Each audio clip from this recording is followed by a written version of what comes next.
ఒక్కసారి కొమ్మూరి గోల్డ్ కి కాల్ చేయండి. తాకట్లో ఉన్న మీ బంగారాన్ని విడిపించి మార్కెట్ ప్రైస్ కి వాళ్ళు కొనుక్కుని మిగతా డబ్బులు మీకు ఇచ్చేస్తారు. రైట్, బ్రేకింగ్ న్యూస్ చూస్తున్నాం మన టీవీ స్క్రీన్ పై. అమెరికా సైనిక విమానాలకు గాలిలో ఇంధనం కేంద్రంగా పనిచేసే బోయింగ్ KC-135 స్ట్రాటో ట్యాంకర్ గల్లంతైంది.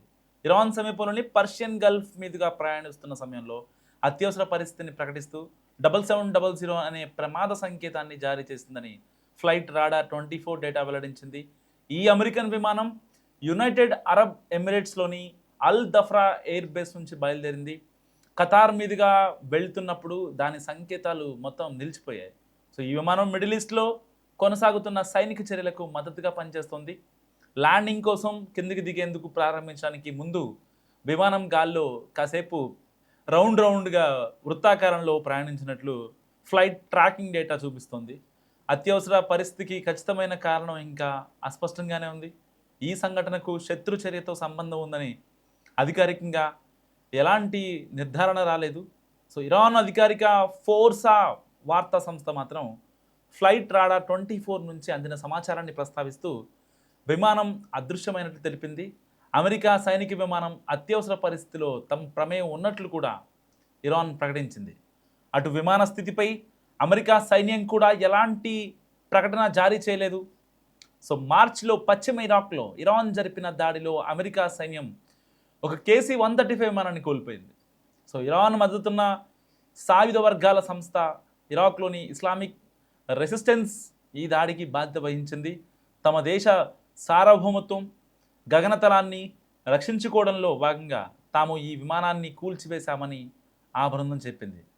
అసలు ఎందుకు ఈ KC-135 స్ట్రాటో ట్యాంకర్, సో దీని స్పెషాలిటీ ఏంటి? సో KC-135 స్ట్రాటో ట్యాంకర్ అనేది ఒక సైనిక విమానం. రెక్కల కింద 4 టర్బో ఫ్యాన్ ఇంజన్లు ఉంటాయి. దీన్ని ప్రధానంగా గాలిలో ఇంధనం నింపడానికి ఉపయోగిస్తారు. ఈ విమానంలో ఇంధనం నింపే వ్యవస్థకు పైన ఒక కార్గో డెక్ ఉంటుంది. ఇది ప్రయాణికులను పరికరాలను రెండింటినీ తీసుకువెళ్ళడానికి వీలు కల్పిస్తుంది. అలాగే గాలిలో ఉండగానే ఇతర విమానాలకు ఇంధనాన్ని బదిలీ చేయడానికి కూడా దీన్ని ఎక్కువగా ఉపయోగిస్తుంటారు. చాలా యుద్ధాల్లో ఈ విమానాన్ని ఉపయోగించారు. సో ఇది 60 సంవత్సరాలకు పైగా US వైమానిక దళ కార్యకలాపాల్లో భాగంగా ఉంది. ఈ విమానం ఫైటర్ జెట్లు, బాంబర్లు, ఇతర సైనిక విమానాలు ఎక్కువసేపు గాలిలో ఉండడానికి, ఎక్కువ దూరాలు ప్రయాణించడానికి ఇది ఆల్మోస్ట్ వీలు కల్పిస్తుంది. ఇది US నేవీ, మెరైన్ కార్ప్స్ మిత్ర దేశాల విమానాలకు కూడా మద్దతు ఇస్తుంది. KC-135 విమానం బోయింగ్ 367-80 డిజైన్ ఆధారంగా రూపొందించబడింది. ఈ డిజైన్ నుంచే కమర్షియల్ బోయింగ్ 707 ప్రయాణికుల విమానం కూడా డెవలప్ చేయబడింది. సో వందలాది KC-135 విమానాలు ఇప్పటికీ US వైమానిక దళం, air national guard, air force రిజర్వ్లో సేవలు ఉన్నాయి. సో గాలిలో విమానాలకు ఇంధనం నింపడమే కాకుండా KC-135 ప్రయాణికులను, సరుకును కూడా తీసుకువెళ్ళగలదు. సో వైమానిక వైద్య తరలింపు మిషన్లకు, అంటే ఏరోమెడికల్ ఎవాక్యుయేషన్కు మద్దతుగా కూడా ఇది ఇవ్వగలదన్నమాట. ప్రత్యేక వైద్య ప్యాలెట్లను ఉపయోగించి గాయపడిన లేదా అనారోగ్యంతో ఉన్న రోగులకు రవాణా చేయగలదు. అండ్ వైద్య తరలింపు విమానాల సమయంలో నర్సులు, టెక్నీషియన్లతో కూడిన వైద్య బృందాన్ని సిబ్బందికి జోడించవచ్చు. సో కాన్ఫిగరేషన్ను బట్టి ఇది సుమారు 37,600 కిలోల సరుకును లేదా అనేక డజన్ల మంది ప్రయాణికులను కూడా వాళ్ళ యొక్క సంబంధించినటువంటి ప్రాపర్టీస్ కావచ్చు, ఇంకా యుద్ధ సమయంలో ఏదైతే వాళ్ళు తీసుకున్నటువంటి ఫుడ్ కావచ్చు, ఇలాంటి వాటికి. అండ్ ఎక్కువగా దీనికి 4 టర్బో ఇంజన్లు ఉంటాయి. అండ్ ఫ్లైట్ ఫ్యూయల్ కూడా ఇది క్యారీ చేయగలదు. సో ఇంత సామర్థ్యం ఉన్నదాన్ని KC-135 స్ట్రాటో ఫ్లయింగ్ విమానాన్ని ఇరాన్ చాలా చాకచక్యంగా కూల్చేసింది. ఒక రకంగా డొనాల్డ్ ట్రంప్కి ఇది చాలా దెబ్బ అని చెప్పుకోవచ్చు. ఎందుకంటే ఇప్పటి వరకు ఇరాన్కి సంబంధించినటువంటి యుద్ధ విమానాలని, ఇంకా మిసైల్స్ని చాలా వాటినే అమెరికా కూల్చివేసింది. సో ఖతర్ నుంచి బయలుదేరి దీని డెస్టినేషన్ వాషింగ్టన్లోని ఎయిర్ బేస్లో దిగాలి. సో సరిగ్గా ఎప్పుడైతే పర్షియన్ గల్ఫ్ ఇరాన్కి సంబంధించిన సరిహద్దుల్లోకి ఒక్కసారిగా రాగానే సాంకేతిక లోపం ఏర్పడింది. దాని తర్వాత వృత్తాకారంలో తిరుగుతూ వచ్చింది. సో సర్కిల్ రౌండ్లో ఈ యొక్క ఫ్లైట్ రాడార్ 24 నుంచి ఈ డేటా తీసుకున్నటువంటి ఇరాన్కి సంబంధించిన సంస్థ. సో ఒక్కసారిగా జనరల్గా ఒకవేళ ఆ విమానంలో ఏదైనా టెక్నికల్ ఇష్యూ ఏదైనా వచ్చిందంటే, సో అంటే రౌండ్గా తిరగదు. ఎప్పుడైతే ఫ్లైట్ ల్యాండింగ్ కావచ్చు, లేదంటే ఫ్లైట్ టేక్ ఆఫ్ కావచ్చు.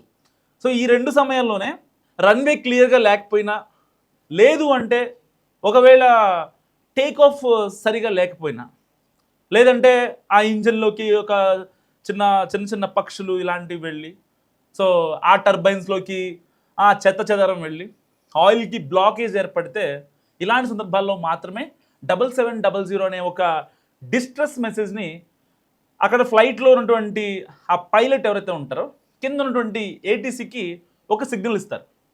సో 7700 అనే ఒక మెసేజ్ ఏంటంటే డిస్ట్రెస్ అన్నమాట. అంటే మాకు కొంచెం ఇబ్బంది ఏర్పడింది.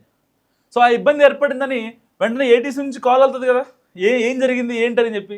సో దానికి మధ్యలోనే so within span of 1 minute so విమానం రౌండ్గా తిరుగుతుంది. సో దీన్ని అబ్జర్వ్ చేసే లోపే అది కంప్లీట్గా డిజపియర్. సో ఏం జరిగింది తెలీదు. కింద పర్షియన్ గల్ఫ్, పక్కనే సముద్రం, ఇటు పక్కన హార్మోస్ స్ట్రైట్ ఉంది. సో కింద చాలా కొన్ని వేలాది షిప్లు ఉంటాయి, కొన్ని వేలాది కంటైనర్స్ ఉంటాయి విత్ ఫుల్ ఆఫ్ చమురు, క్రూడ్ ఆయిల్తో ఉంటాయి అన్నమాట. సో అది ఎక్కడ పడిందో ఎవరికి తెలియదు. దాంట్లో దాదాపుగా 6 ఉన్నారు అమెరికన్లు. మొత్తం కూడా ఒక్కసారిగా స్పాట్లోనే చనిపోయారు. కానీ దీన్ని ఏదైతే అమెరికా విమానం స్ట్రాటో ఫ్లయింగ్ ఫ్లైట్ ఇరాన్ కూల్ చేసిందని ఇరాన్ డైరెక్ట్గా చెప్తున్నా అమెరికా యాక్సెప్ట్ చేయలేకపోతుంది. ఎందుకంటే ఇది ట్రంపరితనం. అంటే మా విమానాన్ని మీరు ఎలా కూల్చివేస్తారు, వీళ్ళే డైరెక్ట్గా చెప్తున్నారు. ఆల్రెడీ ఆ యొక్క KC-135 అనే విమానం 60 ఏళ్లుగా యుద్ధ రంగంలో సేవలు అందిస్తుంది.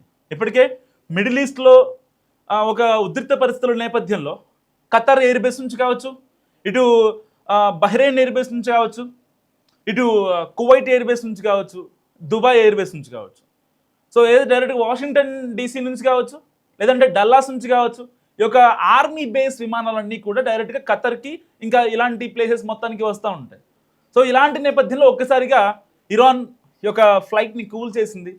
సో ఒక్కసారిగా దాంట్లో ఉన్నటువంటి 6 కూడా చనిపోయారు. కానీ అమెరికా మాత్రం దీన్ని యాక్సెప్ట్ చేయనటువంటి పరిస్థితి. ఇరాన్-ఇజ్రాయెల్ వార్ ఎఫెక్ట్ ఎంతగా ఇంపాక్ట్ చూపిస్తోంది అంటే ప్రపంచ దేశాల మీద. సో ఇప్పుడు మళ్ళీ మా గగనతలంలోకి మీ విమానం వచ్చిందని చెప్పి ఇరాన్ అమెరికా చెందినటువంటి విమానాన్ని కూల్చివేసింది. సో ఇప్పుడు మరికొద్ది గంటల్లో వాళ్ళ యొక్క అమెరికాకు సంబంధించినటువంటి డిఫెన్స్ విమానం అది 60 ఏళ్ళుగా సేవలు అందిస్తుంది. అండ్ ఫ్లైట్ ఒకటే పోతే వాళ్ళు బాధపడరు. దాంట్లో ఒక పైలట్స్ కావచ్చు, క్యాబిన్ క్రూ కావచ్చు, ఎందుకంటే ఏది తీసుకెళ్తున్నారో కూడా తెలియదు. మిడిల్ ఈస్ట్లో ఆ బహ్రెయిన్ దగ్గర, పర్షియన్ గల్ఫ్ దగ్గర వాళ్ళకి సంబంధించినటువంటి మెడికల్ లేకపోతే ఎమర్జెన్సీ సంబంధించినటువంటి లేకపోతే ఫుడ్డా, ఇంకా అసలు ఏంటనేది క్లారిటీ లేదు. ఎందుకంటే అమెరికా అసలు డిస్క్లోజ్ చేయలేదు ఇప్పటిదాకా. సో అమెరికా ఏదన్నా అఫీషియల్గా అనౌన్స్ చేస్తేనే సో ఏదన్నా తెలిసే అవకాశం ఉంది. సో మీరేమనుకుంటున్నారు? ఇరాన్ మళ్ళీ అమెరికాని గెలికిందా? మస్తుగా కామెంట్ చేసి ప్రయత్నించండి.